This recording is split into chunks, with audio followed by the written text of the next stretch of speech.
പ്രിയപ്പെട്ട അച്ഛന്മാരെ, സിസ്റ്റേഴ്സ്, സഹോദരി സഹോദരന്മാരെ, ഏറ്റവും വാത്സല്യമുള്ള മക്കളെ, പതിവ് പോലെ ഈ ഓഗസ്റ്റ് മാസത്തെ ആദ്യത്തെ ശനിയാഴ്ച നമ്മളെല്ലാവരും വിശുദ്ധ അൽഫോൻസാമ്മയുടെ ജന്മഗൃഹമായ കുടമാളൂരിലേക്ക് ഭവനത്തിലേക്ക് തീർത്ഥയാത്ര നടത്തുകയാണ്.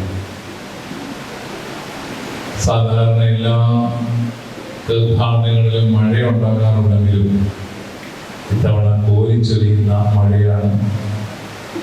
പക്ഷെ ആ മഴയത്തും കുട്ടികളുടെ കുറവൊട്ടുമില്ല എന്നുള്ളത് ഞങ്ങളെല്ലാവരെയും അത്ഭുതപ്പെടുന്നു. ഞങ്ങളെല്ലാവരും ഒത്തിരി ഇഷ്ടത്തോടെ ഈ ഭവനത്തിലേക്ക് കടന്നു വന്നു. അൽഫോൻസാമ്മയുടെ ആ ഓർമ്മ നിങ്ങളിൽ ഉണർത്തുന്ന ഒരു സ്നേഹമാണ് അതിന് കാരണമായിട്ട് നിൽക്കുന്നത് എന്ന് ഞാൻ കരുതുകയാണ്. വർഷങ്ങളായിട്ട് ഏറ്റവും മനോഹരമായി ഈ തീർത്ഥാടനം ക്രമീകരിക്കുന്ന ചങ്ങനാശ്ശേരി അതിരൂപത മിഷൻ ലീഗിനെ, അതിൻ്റെ ഡയറക്ടർ ശ്രീ ബാബു അച്ഛനെയും അസിസ്റ്റന്റ് ഡയറക്ടർ സ്റ്റെഫൻ അച്ഛനെയും എല്ലാവരെയും ഞാൻ പ്രത്യേകമായിട്ട് അഭിനന്ദിക്കുന്നു. FCC കോൺഗ്രിഗേഷൻ വലിയ ഒരു ത്യാഗം എടുക്കുന്നുണ്ട് ഇതിന് പിന്നിൽ. അതുപോലെ നമ്മുടെ കുടമാളൂർ ഇടവകാംഗങ്ങൾ വികാരിച്ചിന്റെ നേതൃത്വത്തിലെല്ലാം ഇതിനു വേണ്ടി ഏറെ ഒരുക്കങ്ങൾ നടത്തുന്നുണ്ട്. അതെല്ലാം ഞാൻ ഒത്തിരി സന്തോഷത്തോടു കൂടി ഓർക്കുകയാണ്. വിശുദ്ധ അൽഫോൻസാമ്മയുടെ മധ്യസ്ഥതയും പ്രാർത്ഥനയും നമുക്ക് എല്ലാവർക്കും അനുഗ്രഹങ്ങൾ ധാരാളമായിട്ട് ലഭിക്കട്ടെ എന്ന് ഞാൻ പ്രാർത്ഥിക്കുന്നു. അൽഫോൻസാമ്മ ചങ്ങനാശ്ശേരി അതിരൂപതയുടെ ഭാഗമായ ഈ കുടമാളൂരിൽ ജനിക്കുകയും അവിഭക്ത ചങ്ങനാശ്ശേരി രൂപതയിൽ ജീവിക്കുകയും ചങ്ങനാശ്ശേരി രൂപതയിൽ തന്നെ മരണമടയുകയും ഒക്കെ ചെയ്ത വിശുദ്ധയാണ്. അതുകൊണ്ട് തന്നെ നമുക്ക് അൽഫോൻസാമ്മയോട് പ്രത്യേകമായ ഒരു ബന്ധമുണ്ട്. കേരള സഭയിലെ രണ്ട് വിശുദ്ധര്, സിറോ മലബാർ സഭയിലെ രണ്ട് വിശുദ്ധര് ജനിച്ചതും ജീവിച്ചതും ഒക്കെ നമ്മുടെ മണ്ണിലാണെന്നുള്ളത് നമുക്ക് എപ്പോഴും അഭിമാനകരമാണ്. അൽഫോൻസാമ്മ പഠിച്ചത് വാഴപ്പള്ളിയിലായിരുന്നു. വാഴപ്പള്ളി മഠവുമായിട്ടുള്ള ഒരു ബന്ധം, ചങ്ങനാശ്ശേരി FCC മഠവുമായിട്ടൊരു ബന്ധമെല്ലാം അമ്മയ്ക്കുണ്ട്. അങ്ങനെയെല്ലാം നമ്മുടെ ഈ നാടുമായിട്ട് അഭേദ്യമായി ബന്ധമുള്ള ഒരു വിശുദ്ധയാണ് നമ്മൾ. അതിൻ്റെ ഒരു പ്രത്യേകമായ പ്രസക്തി നമ്മളെ പോലെ നമ്മുടെ ഇടയിൽ ജീവിച്ച ഒരു വ്യക്തി സാർവത്രിക സഭയിൽ വിശുദ്ധയായി നാമകരണം ചെയ്യപ്പെട്ടു എന്നുള്ളത് തന്നെയാണ്.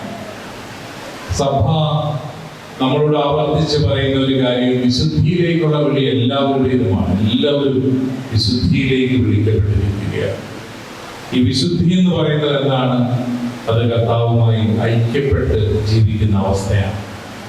ഈശോയുമായി ഐക്യപ്പെട്ട് ജീവിക്കാൻ എല്ലാവർക്കും പ്രത്യേകമായ വിളിയുണ്ട്. ആ വിളി ഏറ്റവും സവിശേഷമായിട്ട് നിർവഹിച്ച ഒരാളായിട്ടാണ് അൽഫോൻസാമ്മയെ നമ്മൾ കാണുന്നത്. വളരെ ചെറുപ്രായത്തിൽ തന്നെ ജീവിതം ദൈവത്തിന് സമർപ്പിക്കാൻ ആഗ്രഹിച്ച വിശുദ്ധ.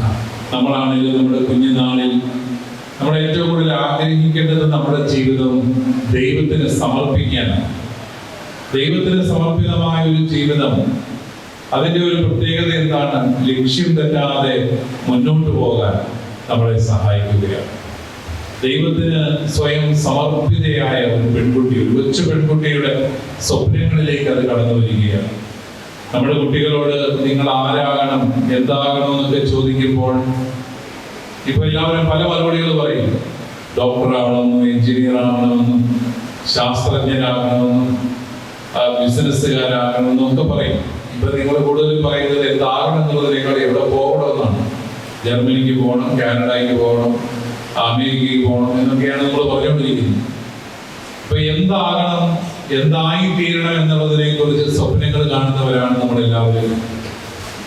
പക്ഷെ അൽഫോൻസാമ്മയ്ക്ക് ഒരു സംശയമില്ലായിരുന്നു. കുഞ്ഞുനാളിൽ തന്നെ ഈശോയ്ക്ക് സമർപ്പിതമായ ഒരു ജീവിതം, അത് ഒരു കന്യാസ്ത്രീ ആവണം, കന്യാസ്ത്രീ മഠത്തിൽ ചേരണം.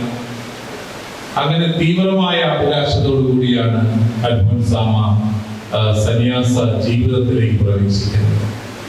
പിന്നീട് നമുക്കറിയാം അൽഫോൻസാമ്മയുടെ ജീവിതത്തിൽ ഒത്തിരി രോഗപീഠകളായിരുന്നു, ഒത്തിരി സഹനങ്ങൾ.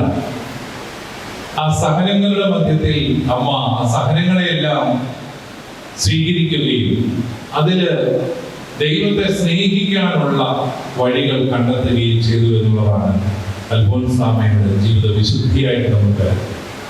ജീവിതത്തിലെ ഏത് സാഹചര്യമാണെങ്കിലും നൽകപ്പെട്ട സാഹചര്യങ്ങളെല്ലാം സ്വീകരിച്ച് അതിനെ ദൈവത്തെ സ്നേഹിക്കാൻ, കൂടുതൽ സ്നേഹിക്കാനുള്ള ഒരു മാർഗമായിട്ട് അൽഫോൻസാമ്മ അതിനെയെല്ലാം രൂപാന്തരപ്പെടുത്തുകയാണ്. അതാണ് നമ്മൾ ഈ വിശുദ്ധിയുടെ ജീവിതത്തിൽ കണ്ടുകൊണ്ടിരിക്കുന്നത്. അപ്പൊ നമുക്ക് ഏറ്റവും മാതൃകാപരമായിട്ട് വരേണ്ട ഒരു പ്രത്യേകമായ ഒരു കാര്യം ഇതാണ്. നമ്മൾ ദൈവത്തിന് ജീവിതം സമർപ്പിക്കുമ്പോൾ നമ്മുടെ ജീവിതത്തിൽ വന്നു ഭവിക്കുന്നതെല്ലാം, ഒഴിവാക്കാനാവാത്തതെല്ലാം തന്നെ അത് സ്വീകരിക്കാനും ദൈവത്തെ സ്നേഹിക്കാനുള്ള വഴികളായി അതിനെ രൂപാന്തരപ്പെടുത്താനും നമുക്ക് സാധിക്കും. അതിനുള്ള കൃപ നമുക്ക് ലഭിക്കും എന്നുള്ളതാണ്. നമുക്കറിയാം, നമ്മുടെ ജീവിതത്തിൽ ഒഴിവാക്കേണ്ട സഹനങ്ങളും ഒഴിവാക്കാനാവാത്ത സഹനങ്ങളും. ഒഴിവാക്കേണ്ട സഹനങ്ങൾ എന്താണ്? അത് മനുഷ്യന്റെ തിന്മ മൂലം ഉണ്ടാകുന്ന സഹനങ്ങൾ ഒഴിവാക്കേണ്ടത്. ഇപ്പോൾ മയക്കുമരുന്നിനെതിരായിട്ടുള്ള വലിയ സമരത്തിനാണ് കേരള ജനത. മയക്കുമരുന്ന് വിൽപ്പനയിലൂടെ കോടിക്കണക്കിന് രൂപ സമ്പാദിക്കാൻ ആഗ്രഹിക്കുന്ന മനുഷ്യര് കുട്ടികളുടെ മസ്തിഷ്കങ്ങളെ നശിപ്പിക്കത്തക്ക രീതിയിൽ മയക്കുമരുന്നിന്റെ വിതരണക്കാരാവുകയും അത് അനേകം വ്യക്തികളെ നശിപ്പിക്കുകയും ചെയ്യുമ്പോൾ അതിലൂടെ ഉണ്ടാകുന്ന സഹനം നമ്മൾ സഹിക്കേണ്ട കാര്യമില്ല. ആ സഹനം ഒഴിവാക്കപ്പെടേണ്ടതാണ്. അത് ഒഴിവാക്കാനായിട്ടുള്ള പരിശ്രമങ്ങൾ നമ്മൾ നടത്തേണ്ടതാണ്. ഒരു വ്യക്തിയുടെ മദ്യപാനം ഒരു കുടുംബത്തെ മുഴുവൻ തകർക്കുമ്പോൾ അതിൽ നിന്ന് രക്ഷപ്പെടാനുള്ള മാർഗങ്ങൾ നമ്മൾ തേടേണ്ടതാണ്. അതുപോലെ നമ്മുടെ സ്വാതന്ത്ര്യം ഹനിക്കപ്പെടുന്ന സാഹചര്യങ്ങളിൽ, നമ്മുടെ മൗലികാവകാശങ്ങൾ നിഷേധിക്കപ്പെടുന്ന സാഹചര്യങ്ങളിലൊക്കെ അതിനെതിരെ പോരാടാനും ആ സഹനങ്ങളിൽ നിന്ന് നമ്മളെയും മറ്റുള്ളവരെയും മോചിപ്പിക്കാനും ഒക്കെയുള്ള പരിശ്രമങ്ങൾ ഉണ്ടാവാം. ചിലപ്പോൾ സഹനം ഉണ്ടാകുന്നത് നമ്മുടെ തന്നെ ചില സ്വഭാവ രീതികൾ കൊണ്ട് മറ്റുള്ളവർക്ക് സഹനം ഉണ്ടാവുക. നമ്മളത് നമ്മളോട് തന്നെ നിരന്തരം ചോദിക്കേണ്ടതാണ്. എൻ്റെ ഏത് സ്വഭാവ രീതിയാണ് മറ്റുള്ളവർക്ക് സഹനമായിട്ട് മാറും?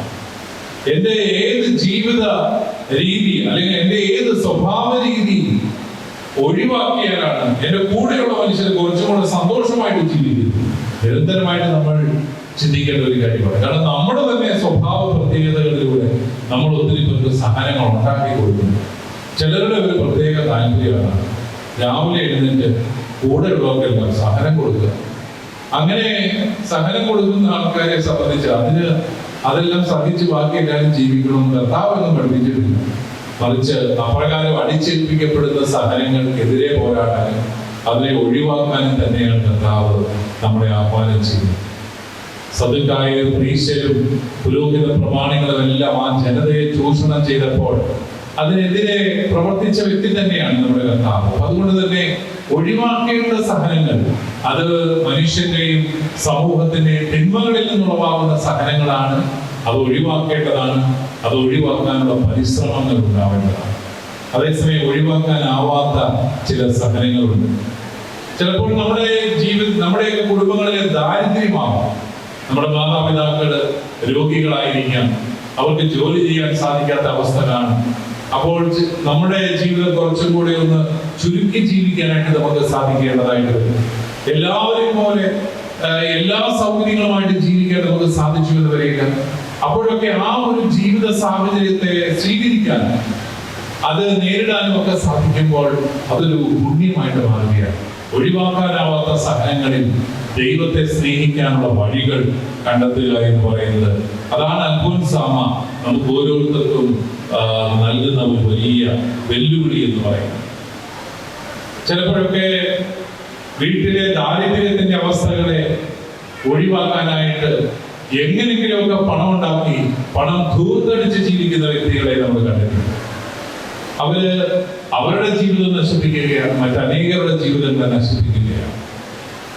അത് ഒരു വല്ലാത്ത ഒരവസ്ഥയാണ്. പക്ഷെ ആ ഒരു തിന്മ വരുന്നത് എന്തുകൊണ്ടാണ്?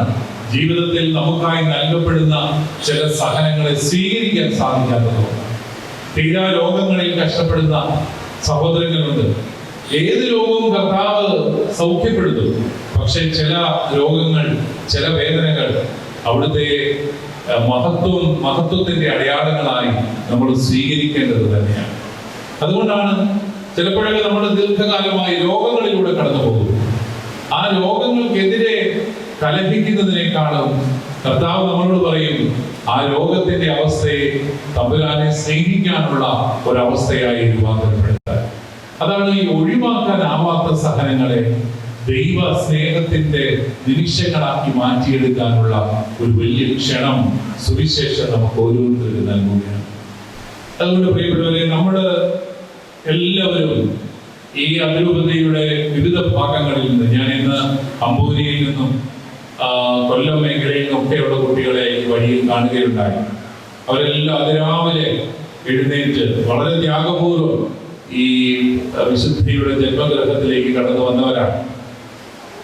അങ്ങനെ നമ്മൾ ത്യാഗപൂർവ്വം ഈ ഒരു തീർത്ഥാടനം നടത്തുമ്പോൾ ഇത് തീർച്ചയായിട്ടും നിങ്ങളുടെ ഓർമ്മകളിൽ നിറഞ്ഞു നിൽക്കുന്ന ഒരു അനുഭവമായിട്ട് മാറും. അത് ഈ വിശുദ്ധിയോടുള്ള ഒരു അടുപ്പമായിട്ട് മാറും.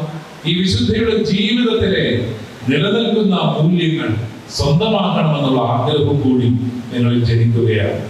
അങ്ങനെ വിശുദ്ധിയുടെ ജീവിതത്തിന്റെ മൂല്യങ്ങളെല്ലാം സ്വന്തമാക്കി ജീവിതം ദൈവത്തിന് ഇഷ്ടപ്പെട്ട രീതിയിൽ മുന്നോട്ട് നയിക്കാൻ നിങ്ങൾക്ക് എല്ലാവർക്കും സാധിക്കട്ടെ എന്ന് ഞാൻ പ്രത്യേകമായിട്ട് പ്രാർത്ഥിക്കുന്നു. നമ്മുടെ കൊച്ചു ജീവിതങ്ങളിലും ചിലപ്പോൾ ഒഴിവാക്കാത്ത സഹനങ്ങളൊക്കെ ഉണ്ടാവും, ബുദ്ധിമുട്ടുകൾ ഉണ്ടാവും. അതുപോലെ നമ്മുടെ കൂടെ സഹിക്കുന്ന മറ്റു കുട്ടികൾ കാണും. അവരെയൊക്കെ ചേർത്ത് പിടിക്കാനും അവരെയൊന്നും പരിഹസിക്കാതെ കളിയാക്കാതെ, പഠനത്തിൽ പിന്നോക്കമായിട്ടുള്ളവർ കാണും, അല്ലെങ്കിൽ ശാരീരികമായ വൈകല്യങ്ങളുള്ളവർ കാണും, ബുദ്ധിപരമായ വെല്ലുവിളികൾ നേരിടുന്ന കുട്ടികൾ നമ്മളുടെ സുഹൃത്തുക്കളായിട്ടുണ്ടാവാം. അവരെയൊന്നും പരിഹസിക്കാതെയും ഇകഴ്ത്തി പറയാതെയും അവരെയെല്ലാം ചേർത്ത് പിടിക്കാനും അവരുടെ ജീവിതത്തിൽ ഒഴിവാക്കാനാവാത്ത സഹനങ്ങൾ ലഭിച്ചിരിക്കുമ്പോൾ അവയൊക്കെ ദൈവസ്നേഹത്തിന്റെ നിമിഷങ്ങളാക്കി മാറ്റാനുള്ള ഒരു പ്രേരണയായിട്ട് മാറാനുമെല്ലാം നമുക്ക് സാധിക്കേണ്ടതാണ്. അതിന് കർത്താവ് നിങ്ങളെ എല്ലാവരെയും അനുഗ്രഹിക്കട്ടെ എന്ന് ഞാൻ പ്രാർത്ഥിക്കുന്നു.